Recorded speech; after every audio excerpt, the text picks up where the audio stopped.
আসসালামু আলাইকুম প্রিয় নবম ও দশম শ্রেণীর শিক্ষার্থী। আমরা আলোচনা করছিলাম ইংরেজি প্রথম পত্রের ইউনিট 1 লেসন 1 এর প্রথম ক্লাস আমাদের হয়েছে। আজকে দ্বিতীয় ক্লাস অর্থাৎ পার্ট 2। আজকে আলোচনা করব আমিনের প্যাসেজ, যেটা আমরা আলোচনা করেছিলাম এই পর্যন্ত, আই অ্যাম অফ মা এই পর্যন্ত করেছিলাম। আজকে তার ধারাবাহিকতায় পরবর্তী অংশ আলোচনা করব। দেখো, এখান থেকে শুরু। সোনাভান অচ হিম, সোনাভান তাকে দেখে। গো along the bank of the little river, যেটা হচ্ছে একটা ছোট্ট নদীর পাশ দিয়ে। তাহলে সোনাভান দেখে, অচ মানে দেখা, গো অ্যালং যেটা রাস্তার ধার দিয়ে যাওয়াকে বোঝায়, the bank of the little river অর্থাৎ একটা ছোট্ট নদীর পাশ দিয়ে যে আমিন যাচ্ছিল সেটা কিন্তু সোনাভান অর্থাৎ আমিনের মা দেখছিল। ফর দ্য ফার্স্ট টাইম, এই প্রথম। ফর দ্য ফার্স্ট টাইম, এই প্রথম, এটা একটা কানেক্টর। দেখো, ফর দ্য ফার্স্ট টাইম এই প্রথম, ইট ওয়াকার এটা ঘটছে, মানে কি সোনাভানের সাথে এই প্রথম ঘটছে। টু হার তার সাথে, দ্যাট যে আমিন হ্যাজ গ্রোন আপ আমিন বড় হয়েছে। এতদিন সোনাভান যেভাবে দেখতো আমিনকে, আজকে সোনাভান তার উল্টো দিকে দেখছে। যখন আমিন বাজার যাচ্ছিল তখন আমিনের দিকে সে লক্ষ্য করে যে আমিন অনেক বড় হয়েছে। এই জিনিসটা তার ভিতরে যেন আজকে রিয়েলাইজেশন আসছে বা তার হচ্ছে বোধগম্যতা আসছে। এখন দেখো, he reach, he has reach সে পৌঁছেছে the height of the of his dead father, সে তার উচ্চতা পৌঁছেছে তার মৃত বাবার সমান। এখন দেখো, ডেড মানে হচ্ছে মৃত্যু, হাইট মানে উচ্চতা, আর রিচ মানে পৌঁছানো, আর ফাদার মানে বাবা। তার বাবা যে মৃত বাবা আছে, ঠিক সেরকম তার উচ্চতাটা গিয়েছে। হ্যাজ হিজ লং নেক, তার একটা দীর্ঘ, নেক মানে হচ্ছে কি ঘাড়, তার হচ্ছে দীর্ঘ ঘাড় রয়েছে। অ্যান্ড স্টেট, স্টেট মানে খাড়া বা সোজা, শোল্ডার মানে হচ্ছে কাঁধ। অর্থাৎ তার হচ্ছে তার বাবার মতোই কি আছে, একটা লম্বা ঘাড় আছে, এবং সাথে হচ্ছে একটা সোজা হচ্ছে কি আছে, স্টেট মানে সোজা বা খাড়া ঘাড় রয়েছে, অর্থাৎ শোল্ডার কাঁধ রয়েছে। এখন দেখো, ইন দ্যাট মোমেন্ট, ওই মুহূর্তে, ইন দ্যাট মোমেন্ট মানে ওই মুহূর্তে, এটা এই মুহূর্তে বলা যাবে না, বলবা ওই মুহূর্তে। এখানে দ্যাট মানে ওই। সোনাভান রিলাইজ, সোনাভান বুঝতে পারে, ইটস নট ওয়ার এটা যুদ্ধ নয়। এটা কোনটা? প্রথমে দেখো, আমরা যখন মানে প্যাসেজটা শুরু করি তখন বলছিল কি যে আমিনের বয়স 17, সে যুদ্ধে যাবে বলছে। এখন তার মা এখন বুঝতে পেরেছে যে সে আসলে এটা যুদ্ধ নয়, মূলত হচ্ছে একটা বয়স থাকে, যে বয়সটা কি, যে আমাদের অনেক সময়তে যে শারীরিক একটা মানে গঠনের উপর নির্ভর করে যে বয়সটা হয়, ঠিক সেরকম একটা কথাকে বোঝানো হচ্ছে। দেখো, ইটস দা ফাইটিং এটা একটা সংগ্রাম বা যুদ্ধ, দ্যাট দ্যাট যা আমিন ইজ ফ্যাসিনেট উইথ যেটা আমিন কি করে, লালন করে। মানে একটা মানুষের মধ্যে যে একটা মানে চিন্তা চেতনা থাকে, ঠিক চিন্তা চেতনাকে বোঝানো হচ্ছে ফ্যাসিনেট। ওকে, লাইক হিজ ডেড ফাদার তার মৃত বাবার মতো, অর্থাৎ তার বাবা যেরকম চিন্তা ভাবনা করতো ঠিক সেরকম চিন্তা ভাবনাটাই করছে, এই জিনিসটাই কিন্তু বোঝানো হয়েছে। দেখো, হি ইজ ক্রেজি, ক্রেজি মানে হচ্ছে পাগল, crazy about bull fighting, cock fighting and boat racing, অর্থাৎ সে লালন করে যেটা, যে সে তার বাবার মতো, অর্থাৎ কি দেখো, সে তার মৃত বাবার মতো। হি ইজ ক্রেজি সে পাগল, অ্যাবাউট বুল ফাইটিং অর্থাৎ বুল ফাইটিং বলতে বোঝায় ষাঁড় যুদ্ধ, কক ফাইটিং মানে হচ্ছে মোরগ যুদ্ধ, অ্যান্ড বোট রেসিং যেটাকে নৌকা বাহিজ বলা হয় বা নৌকা রেসিং কে বোঝাচ্ছে।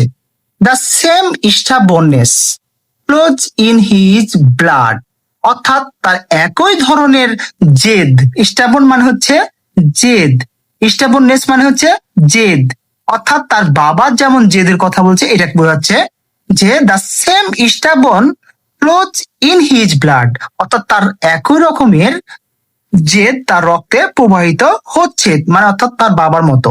Once he decide one something nothing can stop him, অর্থাৎ সে যে একবার চিন্তা করে বা ডিসিশন নেয় বা সিদ্ধান্ত নেয়, কেউ তাকে থামাতে পারে না, কোনো কিছু করলে সে করেই ছাড়বে। হার লিটিল সন, তার ছোট্ট ছেলেটা, দেখো হার লিটিল সন, তার ছোট্ট ছেলেটা নাও এ ম্যান, এখন একজন মানুষ, অর্থাৎ সে যে এখন বড় হয়েছে এই কথাটা বোঝাচ্ছে। ইভেন আপ, এমন কি, ইভেন আপ মানে কি এমন কি, to his 15th birthday barely a day pass without neighbor appearing with a slew of complaint, অর্থাৎ বলছে এমন কি, দেখো ইভেন আপ মানে কি এমন কি, টু হিজ 15th বার্থডে অর্থাৎ তার 15তম জন্মদিন, বেয়ারলি যে কাছাকাছি বোঝাচ্ছে, এ ডে পাস একদিনও অতিবাহিত হয়নি, উইদাউট নেইবর অ্যাপিয়ারিং যারা প্রতিবেশীরা আসেনি, with a slay of complaint মানে কি অনেকগুলো অভিযোগ নিয়ে আসতো, অর্থাৎ স্লে মানে বোঝাচ্ছে এখানে, স্লে মানে হচ্ছে অনেকগুলো অভিযোগকে বোঝানো হচ্ছে, অর্থাৎ অনেকগুলো অভিযোগ নিয়ে আসতো তার 15তম জন্মদিনের আগ পর্যন্ত, অর্থাৎ আগে পর্যন্ত। ওকে, সামটাইমস মাঝে মাঝে one or to turn up from the other villages, অর্থাৎ মাঝে মধ্যে দেখায় তো যে সামটাইমস মানে মাঝে মাঝে সে একটা অথবা তার অধিক গ্রাম থেকেও তার জন্য অভিযোগ নিয়ে আসতো। He pick into the house, তারা তারা তাকে বাড়িতে খুঁজতো, অ্যান্ড আক্স এবং জিজ্ঞাসা করতো, ডাজ আমিন লিভ হিয়ার, আমিন কি এখানে থাকে? সোনাভান উড সাই, সোনাভান দীর্ঘশ্বাস ফেলতো। হোয়াট ডিড হি ডু, সে কি করেছে? হোয়াট ডিড হি ডু, সে কি করেছে? যখন সে মানুষকে দেখতো যে অভিযোগ নিয়ে আসছে, তখন সে কি হতো, ওই দীর্ঘশ্বাস ফেলতো এবং বলতো কি হয়েছে, অর্থাৎ সে কি করেছে, অর্থাৎ এমন কোনো দিন ছিল না যার অভিযোগ আসতো না, ওর আম্মা দেখলেই বুঝতে পারতো যে হয়তো কোনো না কোনো ভাবে তার বিরুদ্ধে আবারও অভিযোগ এসেছে। দেখো অভিযোগগুলো কি ছিল, your son stole my dad juice, তোমার ছেলে অর্থাৎ আপনার ছেলে বা তোমার ছেলে স্টল, স্টল মানে হচ্ছে চুরি করা, স্টিল থেকে স্টল হয়েছে, এটা পাস্ট ইনফিনিট টেন্স। দেখো your son stole my dad juice, তোমার ছেলে আমার খেজুরের রস চুরি করেছে। ইনটি দ্য জুস পট, অর্থাৎ কে মানে রসের যে পাত্রটা তাকে কি করে দিয়েছে, খালি করে দিয়েছে। Hanging on the dead trees, যেটা ঝুলছিল কোথায়, খেজুরের গাছে ঝুলছিল, সেটা তোমার ছেলে কি করেছে, চুরি করে খালি করে দিয়েছে। Sonavan would Sai again, Sonavan আবারও দীর্ঘশ্বাস ফেলে। দেন আক্স, তাদের জিজ্ঞেস করে, দ্য ভিজিটর টু পার্ডন হিম, অর্থাৎ তাদের এই যে ভিজিটর গুলো আসতো, যারা পরিদর্শক আসতো বা অভিযোগ নিয়ে আসতো, তাদের কাছে পার্ডন মানে ক্ষমা চাইতো, তার জন্য ক্ষমা চাইতে বলতো তাকে ক্ষমা করে দেন। হি হেটেড, দেখো হি হেটেড সেইং দ্যাট, সে ঘৃণিত কণ্ঠে বলতো, দ্যাট যে সি উড, এখানে বলতে হবে sorry she had raise her Son Elon, অর্থাৎ সে তার ছেলেকে নিজেই বড় করেছে, অর্থাৎ সে তার নিজের ছেলেকে একাই বড় করেছে। If she would spare them, she would bring a half dozen egg and hand them to the visitor, সে সে যে গেল এবং হাফ ডজন অর্থাৎ আধা ডজন ডিম নিয়ে আসলো এবং যারা অভিযোগকারী তাদেরকে তাদের হাতে দিয়ে দিল। প্লিজ টেক দিস, মানে কি দয়া করে আপনারা এগুলা নেন, ফর ইয়োর চিলড্রেন, আপনাদের বাচ্চা কাচ্চার জন্য, অর্থাৎ তাকে যে তার কাছে তো কোনো টাকা নেই, যে ডিমগুলো আছে সেই ডিমগুলোর হাফ ডজন দিয়ে বলছে যে আমার ছেলেটা যে দোষ করেছে সেই হিসেবে তো আপনি এই যে আপনার বাচ্চার জন্য হাফ ডজন ডিম অর্থাৎ 6টা ডিম নিয়ে যান। দেখো পরে অংশ দেখা যাক। অ্যাট নাইট, রাতে।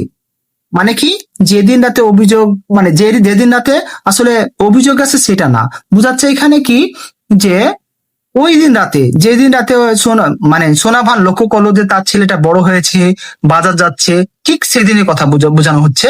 যে সোনা ভান claim out of her bed. Claim মানে হচ্ছে আরোহণ করা, এখানে উঠাকে বোঝাচ্ছে। ক্লাইম আউট মানে উঠা।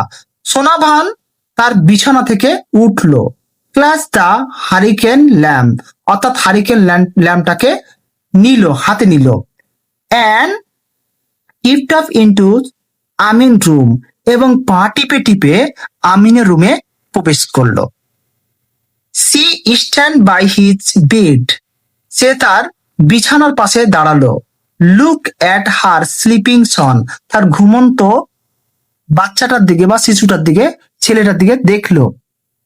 হি স্নোর লাইক হিজ ফাদার, সে নাক ডাকছে তার বাবার মতো করে।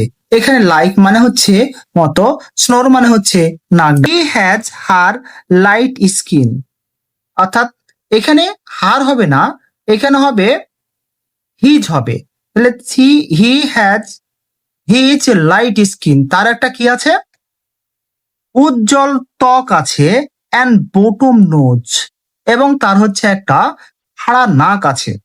সি টাচ হিজ চিক, সি টাচ হিজ চিক, সে তার গালকে ছুলো। হিজ ব্রড ফরহেড, অর্থাৎ তার হচ্ছে যে ব্রড মানে বলতে বোঝাচ্ছে যে ফরহেড মানে কপাল, অর্থাৎ চওড়া যে বড় একটা কপাল আছে, সেই কপালটাকে ছুলো।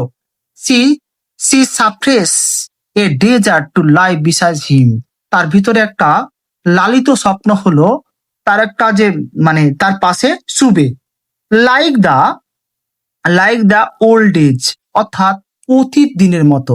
অর্থাৎ ছোটবেলায় যে আমরা দেখি মায়েরা আমাদের পাশে শুয়ে যায়, পাশে শুয়ে আদর করে, ঠিক সেরকম ভাবেই বোঝানো হচ্ছে যে সে তার ভিতরে যে একটা লালিত স্বপ্ন, যে তার মনটা চাইলো যে তার বাচ্চাটার পাশে শুয়ে যাবে, সে অতীতকালের মতো। অর্থাৎ ওল্ড এজ মানে হচ্ছে পুরোনো দিনের মতো। When she slept carding her baby, অর্থাৎ যখন তার বাচ্চাটা ঘুমন্ত অবস্থায় ছিল, ঠিক সেরকম অবস্থায় তার লালিত স্বপ্নটা আসলো। ধন্যবাদ। আমরা পরবর্তী ভিডিওতে বাকি প্যাসেজটা কমপ্লিট করব। ততক্ষণ পর্যন্ত তোমরা অবশ্যই ভালো থেকো এবং আমার চ্যানেলটাকে সাবস্ক্রাইব করো।